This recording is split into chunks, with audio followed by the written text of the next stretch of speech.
आइए अब एक्सरसाइज 1.1 में क्वेश्चन 1 का थर्ड पार्ट सॉल्व करते हैं। और इस क्वेश्चन में भी हमें दो नंबर्स का एचसीएफ कैलकुलेट करना है यूक्लिड्स डिवीजन एल्गोरिदम का यूज करके। यहाँ पर भी हम सबसे पहले छोटे नंबर से बड़े नंबर को डिवाइड करेंगे। दिस मीन्स हम स्मॉलर नंबर से लार्जर नंबर को डिवाइड करेंगे।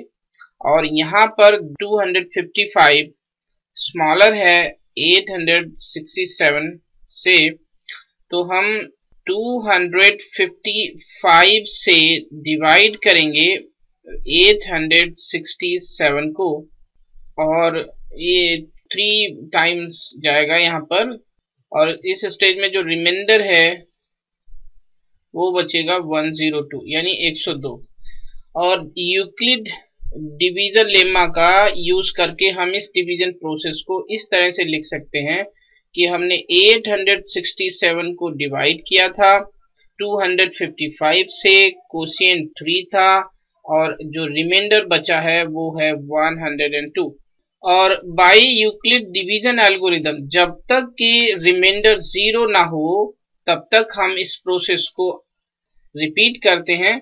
यहाँ पर हम देखते हैं कि जो रिमाइंडर है वो 0 नहीं है, तो अब हम इस रिमाइंडर से इस डिवाइजर को डिवाइड करेंगे, यानी 102 से डिवाइड करेंगे 255 को, और इट गोज 2 टाइम हियर।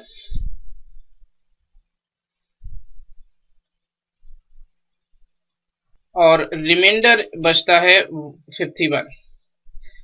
तो यूक्लिड डिवीजन लेमा का यूज करके इसको भी हम इस तरह से लिख सकते हैं कि हमने 255 को डिवाइड किया था 102 से, कोशिएंट 2 एंड रिमाइंडर बचा है 51। और इस स्टेज में भी हम देखते हैं कि हमारा जो रिमाइंडर है यानी जो 51 है वो 0 नहीं है, 0 के बराबर नहीं है, तो हम फिर इस प्रोसेस को दोहराएंगे और अब इस 51 से इस 102 को डिवाइड करेंगे। तो 51 से 102 को डिवाइड करने पर ये 2 बार जाते हैं और अब रिमाइंडर 0 बचता है।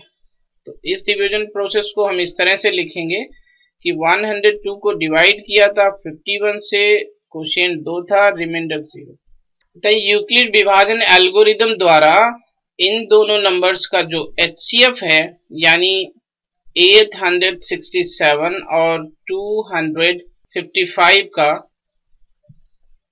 वो है 51, क्योंकि सिंस इस स्टेज में जो डिवाइजर है वो है 51। और यूक्लिड डिवीजन एल्गोरिदम यही कहता है कि जिस स्टेज में रिमाइंडर 0 हो, जैसा कि यहाँ पर है, उस स्टेज का जो डिवाइजर होता है वो एचसीएफ होता है उन दोनों नंबर्स का। तो इस स्टेज में जो डिवाइजर है वो 51 है, अतः 867 और 255 का जो एचसीएफ है वो है 51। This is the solution of the question. Thank you.